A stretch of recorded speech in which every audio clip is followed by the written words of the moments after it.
खबर यूपी के नोएडा से है, जहां पर पुलिस की शातिर बदमाशों से मुठभेड़ का मामला सामने आया है और इस मुठभेड़ में बदमाश के पैर में गोली लग गई है।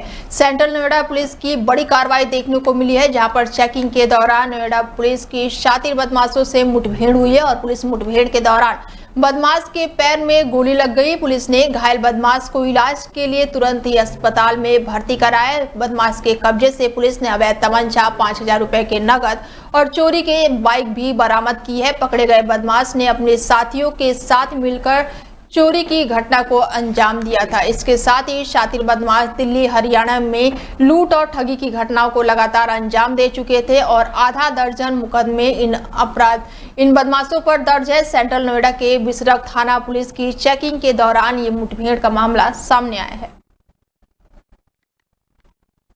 खबर यूपी के एटा से है, जहां पर पुलिस के हत्थे चढ़े हैं 3 लुटेरे और बदमाशों ने लूटकांड की घटना को अंजाम दिया है। बता दें कि एटा में 2 दिन पहले लूटकांड में पुलिस के हत्थे चढ़े थे 3 लुटेरे। पिलुआ पुलिस और साथ ही इंटेलिजेंट के मिलीभगत के बाद से ये बड़ा खुलासा हुआ है। इसके साथ ही NH 34 पर लूटकांड का खुलासा करते हुए पुलिस ने 3 शातिर लुटेरों को गिरफ्तार किया है। पुलिस ने 15 मोबाइल फोन, नकदी, पायल और बाइक बरामद की है और इसके साथ ही ओवरब्रिज के पास बदमाशों ने लूटकांड की घटना को अंजाम दिया था। गिरफ्तार किए गए आरोपियों में नितिन यादव, पंचम ठाकुर उर्फ सत्यम प्रजापति आरोपी है। पुलिस ने आरोपियों के कब्जे से लूटे गए सामान को फिलहाल बरामद कर लिया है। हाँ, ये परसों दिनांक 29/7/25 का थाना पिलुआ का मामला है। यहाँ एक भाई अपनी शादीशुदा बहन को अलीगढ़ से लेके एटा आ रहा था। रास्ते में 3 अपाचे सवार अज्ञात बदमाशों द्वारा इनसे एक बैग जिसमें 15,000 रुपये रखे हुए थे तथा 2 जोड़ी पायल और एक मोबाइल छीनकर ले गए। इस घटना का थाना पिलुआ पर अभियोग पंजीकृत किया गया तथा घटना के सफल अनावरण के लिए SOG सर्विलांस एवं थाना पुलिस लगातार प्रयासरत थी। आज घटना में प्रकाश में आए तीनों अभियुक्तों को गिरफ्तार किया गया है।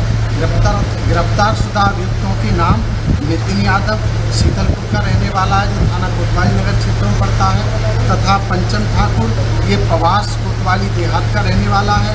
सत्यम प्रजापति शीतलपुर थाना कोतवाली नगर जनपद एटा का रहने वाला है। उक्त तीनों अभियुक्तों के कब्जे से 15 मोबाइल, 2 जोड़ी पायल तथा 4200 रुपये एवं घटना में प्रयुक्त एक अपाची मोटरसाइकिल बरामद की गई है। आज गिरफ्तारशुदा तीनों अभियुक्तों को जेल भेजते हुए अग्रिम वैधानिक कार्रवाई की जा रही है। अच्छा, इनका जो योजना क्या प्रकार क्या ये पहले भी कोई हिस्ट्री शीट है या ये पहली बार घटना हुई है या नए स्टार्ट हुए हैं और एक तरह से सक्रिय रूप में ये लोग इस तरह की घटना कर रहे हैं। अंतर जनपदीय स्तर का इनका क्राइटेरिया था या ये अंतर जनपदीय ये जनपद एटा के रहने वाले हैं, तो अभी ये जनपद में स्टार्ट हुए। इनके ग्रोह में और भी सदस्य हैं सर क्या? नहीं, अभी प्रकाश में नहीं आए हैं। ये 3 लोग ही मिलकर ऐसा तो ये लोग लूट की घटना को अंजाम देते थे। ये अपने शौक के लिए, नए लड़के हैं, अपने शौक के लिए ये इस तरह की घटना को अंजाम दे रहे हैं। बाराबंकी पुलिस को महिला सिपाही विमलेश पाल के चर्चित हत्याकांड मामले में बड़ी सफलता मिली है। पुलिस ने हत्या के आरोपी इंद्रेश मौर्य को गिरफ्तार कर लिया है।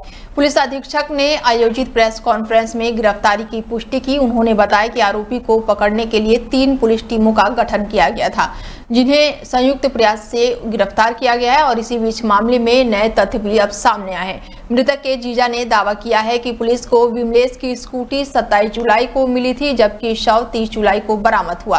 उन्होंने आरोप लगाया कि पुलिस ने स्कूटी की बरामदगी की घटना स्थल से देखकर तथ्य छिपाने की कोशिश की। गौरतलब है कि महिला सिपाही विमलेश चौहान का शव 30 जुलाई को मिला था। उसके बाद से पुलिस ने लगातार कार्रवाई की और शव की स्थिति अत्यंत खराब थी, जिससे हत्या और दुष्कर्म की आशंका जताई गई थी। मामला की जांच में तेजी लाते हुए पुलिस ने अब मुख्य आरोपी को फिलहाल गिरफ्तार कर लिया है। हालांकि मृतक के परिजन जांच पर सवाल उठा रहे हैं। वैसे एक कारण तो मैंने आपको बताया कि ये जो लेडी थी वो चाहती थी कि इसको ये पत्नी की तरह रखे, क्योंकि इसने बाकायदा कोर्ट मैरिज की थी। दूसरा, इस व्यक्ति जो पुरुष कांस्टेबल हैं, इसने इस महिला के नाम से 2 लोन भी लिए थे। महिला ने इस व्यक्ति के लिए 2 लोन भी लिए थे, लगभग 5 लाख रुपए के, और पैसे का लेन देन इनका बना रहता था, जिसमें ये पुरुष इससे पैसे लेता रहता था। तो ये चीज़ें भी इनके बैंक अकाउंट के ट्रांजैक्शन से सहारनपुर पुलिस लाइन में जिला अधिकारी मनीष बंसल और एसएसपी आशीष तिवारी ने नगर निगम पार्षदों और प्रधान पूर्व प्रधानों के साथ एक बैठक का आयोजन किया, जिसमें सभी को जिले में फैल रही अफवाह के बारे में जागरूक करने को कहा और सभी को बताया गया कि कोई भी ड्रोन और अन्य कोई अफवाहों हो तो उसको कैसे रोके और पुलिस को तुरंत सूचित करें। सभी प्रधानों और पार्षदों ने प्रशासन के सहयोग की बात कही और इसके साथ ही प्रशासन के द्वारा जनहित में जो भी निर्णय लिया जा रहा है उनकी प्रशंसा भी की। एसएसपी सहारनपुर आशीष तिवारी ने कहा कि अफवाहों पर ध्यान न दें, साथ ही अगर कहीं से कुछ सूचना मिलती है तो पुलिस को तुरंत सूचित करें। खबर यूपी के एटा से है, जहां पर कंटेनर और कार की जबरदस्ती भिड़ंत देखने को मिली है और कार के परखच्चे उड़ गए हैं, तो वहीं मौके पर चीख पुकार मच गई। जलेसर हाथरस मार्ग पर कंटेनर और कार की भिड़ंत हो गई, जिसमें 75 साल के एक बुजुर्ग की जान चली गई और 5 लोग गंभीर रूप से घायल बताए जा रहे हैं। मोदीपुर बेबे के पास हुआ ये बड़ा हादसा और टकराव के बाद से कार के परखच्चे उड़ गए हैं, तो वहीं मौके पर चीख पुकार मच गई है। घायलों को तुरंत ही जिला अस्पताल में भर्ती कराया गया है, जहां पर उनकी हालत गंभीर बनी हुई है और उन्हें आगरा हायर सेंटर रेफर किया गया है। मृतक और घायल सभी लोग मोहनपुर गाँव और हाथरस के बताए जा रहे हैं। तेज रफ्तार बनी है हादसे की वजह। जलेसर कोतवाली पुलिस ने शव को कब्जे में लेकर पोस्टमार्टम के लिए भेज दिया है और आगे की कार्रवाई शुरू कर दी है। यूपी के मुजफ्फरनगर जनपद में गुरुवार को उस समय सनसनी फैल गई जब गन्ने के खेत में छिपे हथियारबंद बदमाशों ने एक किसान को गोली मार दी और गोली की आवाज सुनकर खेत में पहुंचे किसान के परिजनों द्वारा लहूलुहान हालत में पड़े घायल किसान को उपचार के लिए अस्पताल में भर्ती कराया गया, जहां डॉक्टरों ने किसान को मृत घोषित कर दिया। घटना खतौली कोतवाली क्षेत्र का बताया जा रहा है, जहाँ पर गन्ने के खेत में छिपे कुछ हथियारबंद बदमाशों ने एक 50 साल के संजय की गोली मार दी और घटना की अंजाम देकर बदमाश खेतों के रास्ते मौके से फरार हो गए, तो वहीं पुलिस को सूचना दी गई, जिसके बाद से मौके पर पहुंची पुलिस फिलहाल जांच पड़ताल में जुटी हुई है। बदमाश चलते हमारे चाचा तू कहाँ के यो पता नहीं कहाँ थे जी, हमें नहीं पता किसी को पता कहाँ थे बदमाश कहाँ से नहीं। अच्छा, फिर उन्होंने जब दो चार चले, उन्होंने सीधी दो गोली मारी उनके। पुलिस वाला आए 3, जब आदमी तो गोली लगा तो तितना आने पुलिस वाले हैं प्रशासन चाह है नहीं फिर बिल्कुल जी मैं बताओ फिर हमें।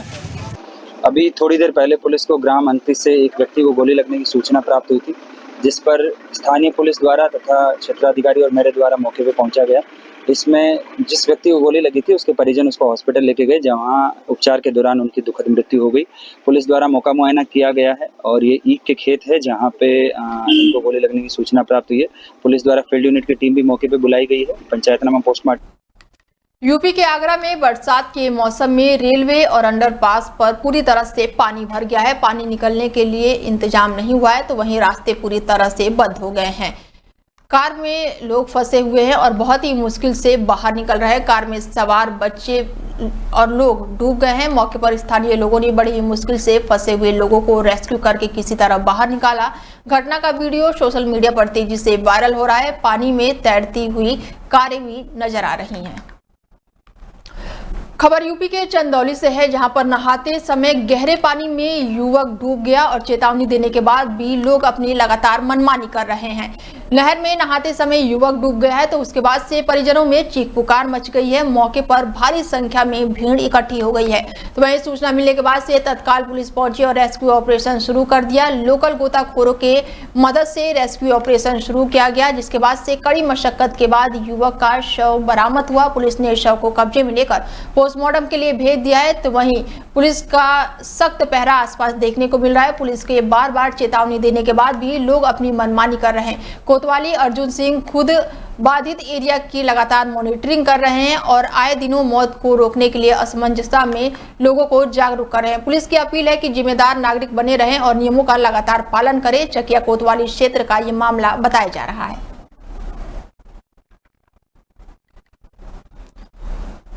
खबर यूपी के मुजफ्फरनगर से है, जहां पर संदिग्ध धमाके के साथ दुकान पूरी तरह से धराशायी हो गई है। किराएदार और दुकान मालिकों के बीच विवाद था।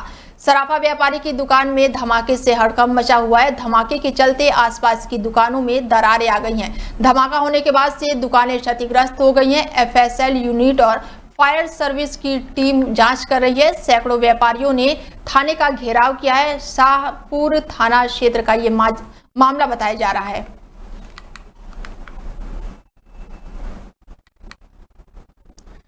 यूपी के बाराबंकी में करंट की चपेट में आने से महिला की जान चली गई है और घटना के समय घर पर पति मौजूद नहीं था। पंखे में उतरा है करंट, जिसके बाद से महिला करंट की चपेट में आ गई और दर्दनाक उसकी मौत हो गई। पंखे को अपनी तरफ घुमाते समय महिला के ऊपर पंखा गिर गया और करंट लगने से महिला का चेहरा गंभीर रूप से झुलस गया। घटना के समय घर पर पति मौजूद नहीं था, तो वहीं पड़ोसियों के पहुंचने पर पंखे को हटाया गया। तब तक महिला की जान जा चुकी थी। मायके पक्ष के लोगों ने हत्या का आरोप लगाया है। मायके वालों की सूचना पर मौके पर पहुंची पुलिस ने शव को कब्जे में लेकर पोस्टमार्टम के लिए भेज दिया है। पूरा मामला रसूलपुर का बताया जा रहा है।